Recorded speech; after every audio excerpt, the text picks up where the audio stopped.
Radio Lomé, il est 12h30.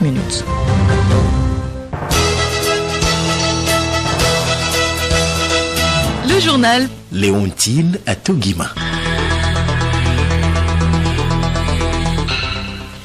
Mesdames et messieurs, bonjour. Merci pour votre fidélité à la mère des radios. Bienvenue dans cette grande édition de la mi-journée dont voici les titres. Le gouvernement mise sur le partenariat public-privé pour la réussite de la feuille de route 2020-2025. Malgré l'impact de la crise sanitaire liée au Covid-19, les deux partenaires unissent leurs forces pour la relance de la croissance économique à travers plusieurs mécanismes de financement. Le 11 janvier 2020, l'OMS signalait le premier décès du Covid-19. Un an après, le monde continue d'enregistrer des milliers de morts malgré les dernières avancées scientifiques. La planète est désormais contrainte à cohabiter avec cet ennemi à multiples facettes. La chronologie de l'évolution du Covid-19 à suivre dans ce journal. En RDC, les autorités restent silencieuses sur les conditions de libération de 2 détenus du procès des 100 jours, une situation que déplorent les organisations de défense de l'homme qui dénoncent une fraude dans l'application de l'ordonnance présidentielle de fin d'année.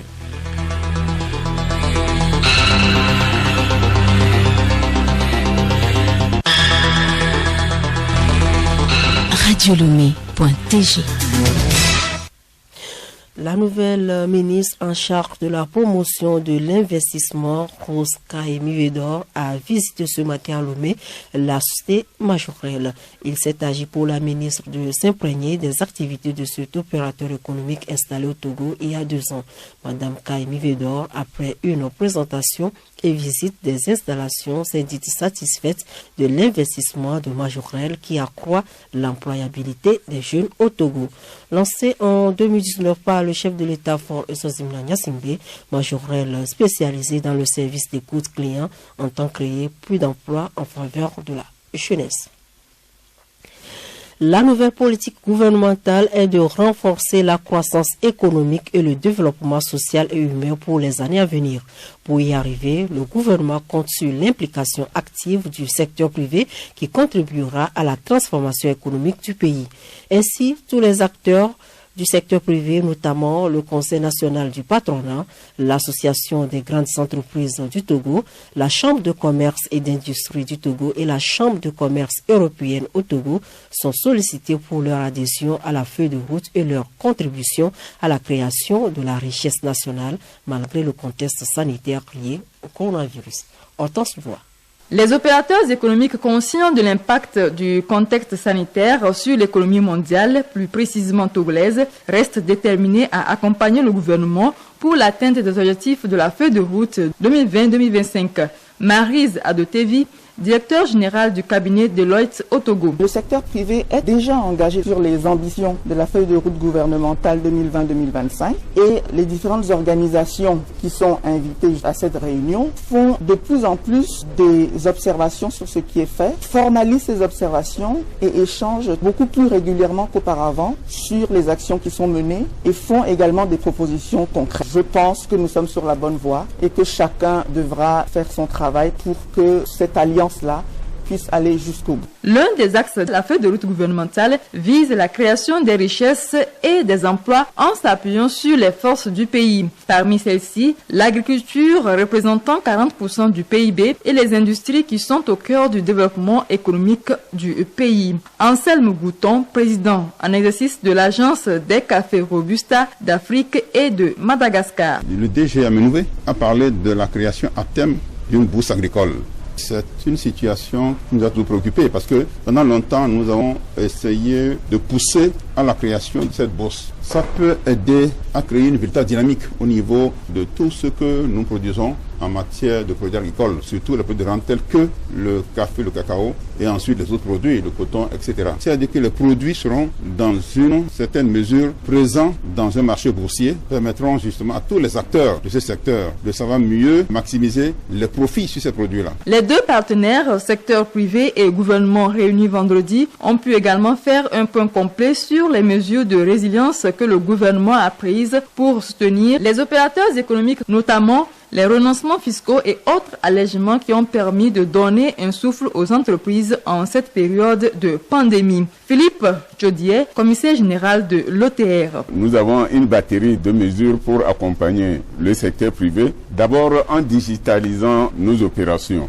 Digitaliser veut dire réduire les coûts des transactions pour le secteur privé. Le temps également gagné pour le secteur privé, c'est énormément d'argent. Simplifier les procédures, les mesures dans le cadre du Covid, suspension des pénalités et remise gracieuse aux entreprises particulièrement en difficulté, court jusqu'à la fin de l'état d'urgence et un mois après l'état d'urgence. Pour l'instant, l'état d'urgence court jusqu'à fin avril 2021. Donc tout cela, c'est pour permettre aux entreprises togolaises de pouvoir maintenir au cours de cette période. La pandémie de la Covid-19 ne sera pas un frein à l'atteinte des objectifs du nouveau quinquennat qui vise l'émergence du Togo sur le plan international. Merci à vous, Hortense. La situation du Covid-19, à présent, 25 des 555 personnes testées hier sont positives, portant le nombre total de cas positifs à 3 957. 12 malades ont retrouvé la santé, portant le nombre total de patients guéris de Covid-19 à 3 614. Le nombre de décès reste inchangé à 112. Le nombre de cas actifs est de 271. Un total de 187 110 tests de laboratoire a été effectué sur toute l'étendue du territoire national. Un an après l'apparition du Covid-19, le coronavirus continue de faire chaque jour des milliers de morts dans le monde. Malgré les dernières avancées scientifiques, le virus impacte sur nos vécus quotidiens. Charlotte Harard. Confinement, quarantaine, gestes barrières, distanciation sociale, couvre-feu, hydroxychloroquine, cluster et couvillon, snooze, autant de mots ou d'expressions dont nous n'avons pas connaissance ou du moins pas l'usage il y a seulement un an, lorsque le monde commence à découvrir une maladie inconnue et qui à l'époque n'inquiète pas grand monde. Identifiée quelques jours auparavant à Wuhan, en Chine, cette maladie à coronavirus que l'on appelle Covid-19 se répand dans cette ville de 11 millions d'habitants, d'abord parmi les personnes qui fréquentent un marché aux poissons et animaux sauvages. On ne parle pas encore de transmission entre humains. Les autorités chinoises et l'OMS donnent la première alerte et le 11 janvier est annoncé un premier décès, celui d'un Chinois de 61 ans, habitué du marché de Wuhan et qui avait déjà des problèmes de santé. Personne n'imaginait que 365 jours plus tard, selon les décomptes de la désormais célèbre université américaine Johns Hopkins, ce sont près de 2 millions de terriens de plus de 190 pays qui auront eux aussi succombé à une épidémie devenue pandémie. Un bilan malheureusement loin d'être définitif. À l'heure actuelle, le SARS-CoV-2 continue de faire des ravages dans plusieurs zones du monde, notamment aux Amériques et en Europe.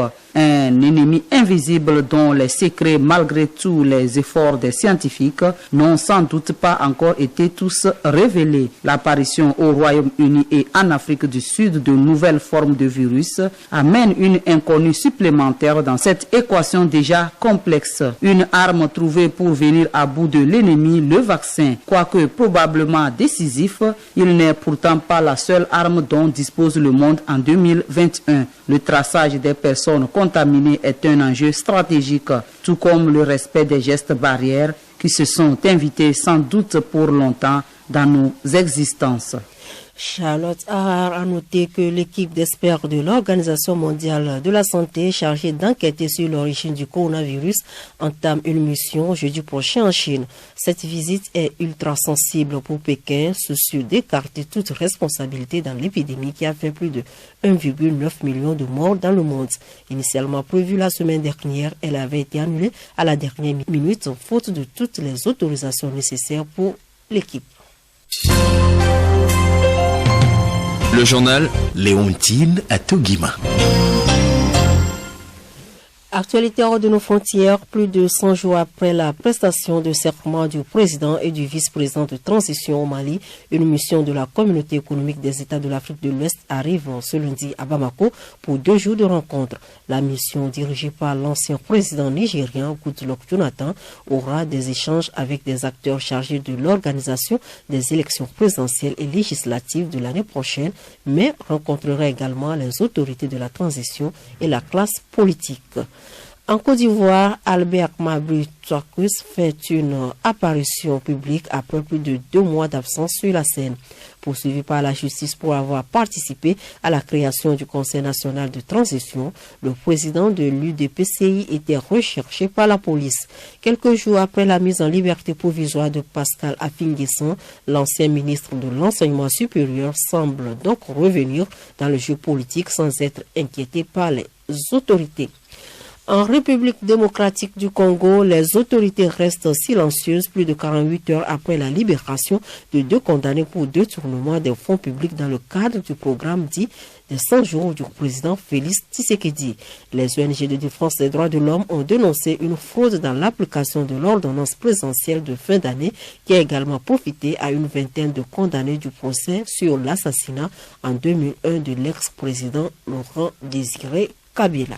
Par contre, Johnson, qui a permis la libération des directeurs généraux Benjamin Wenga et Modeste Makabouza de la Société congolaise de construction. La question que se posent les ONG qui dénoncent un scandale. Le ministre de la Justice Bernard Takaïch Ngoubi n'a toujours pas d'explication à fournir. Silence également du côté de la présidence de la République. Plusieurs caciques du parti présidentiel du DPS estiment néanmoins que des actes ayant matérialisé cette libération sont frauduleux. Les 2 hommes sont libres de tout mouvement dans la capitale après 9 mois de détention. Ils étaient condamnés à 2 ans et demi et 5 ans de travaux forcés. Les activistes sont d'autant plus dubitatifs puisque l'ordonnance exclut toute grâce présidentielle pour détournement de deniers publics et les noms des 2 condamnés ne figurent pas sur la liste des graciés. Le 3e condamné dans le cadre de la même affaire, Fulgence Bamoros, patron des Fonds national d'entretien routier Forêt, a écopé de 5 ans de prison en dernière instance, reste en détention. Ses avocats s'étonnent et parlent d'une injustice. Il est toujours en prison alors que le 28 décembre dernier, il sollicitait une grâce présidentielle pour des raisons médicales avérées. Ses avocats martèlent qu'il est hospitalisé et placé sous respirateur dans un hôpital privé depuis plusieurs jours. Écoutez Radio Lomé et vous avez tout le Togo dans votre maison. Dernier virage de cette édition, chronique juridique. La nouvelle équipe de la Commission nationale des droits de l'homme CNDH, mise en place depuis mars 2019, est investie d'un mandat préventif en tant que mécanisme national de prévention de la torture. À ce titre, elle a le pouvoir de visiter tous les lieux de privation de liberté de façon inopinée et d'adresser des recommandations aux autorités. Hélène Sabi nous en parle plus dans ce magazine.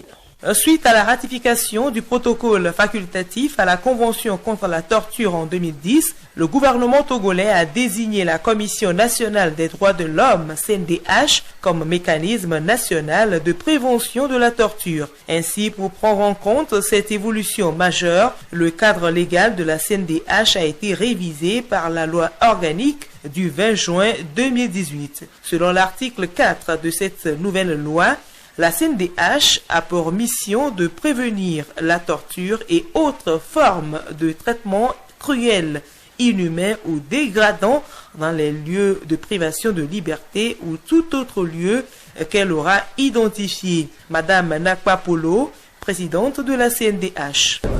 En dehors des missions classiques qui sont la promotion et la protection des droits de l'homme, la loi du 20 juin 2018 a logé le mécanisme national de prévention de la torture au sein de la CNDH. Et ça parce que le Togo, après avoir ratifié la Convention contre la torture, a aussi ratifié son protocole facultatif se rapportant à cette convention. En cas de violation des droits de l'homme, qui peut saisir la CNDH, Madame Nakpa Polo? D'abord, la victime celle qui pense qu'elle a été violée dans ses droits. Deuxième, c'est une tierce personne peut saisir la CNDH. La troisième saisine, c'est les organisations de défense des droits de l'homme, société civile d'une manière générale. Et la quatrième saisine, c'est l'autosaisine. La CNDH elle-même peut s'autosaisir si elle a des preuves ou des soupçons de violation des droits de l'homme quelque part. La saisine de la CNDH peut se faire par voie orale ou écrite. Au terme de la nouvelle loi organique, le nombre des membres de la CNDH est ramené à 9 et dorénavant, ils sont permanents.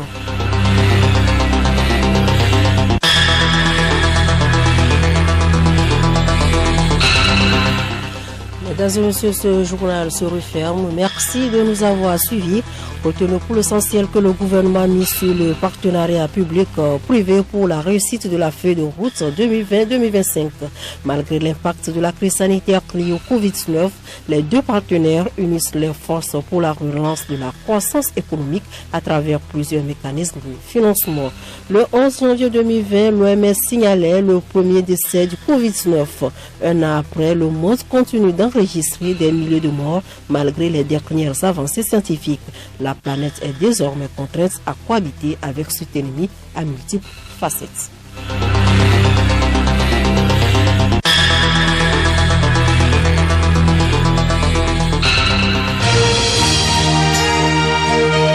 Radio Lomé, boîte postale 434, email radiolomé@radiolomé.tg. radiolomé.tg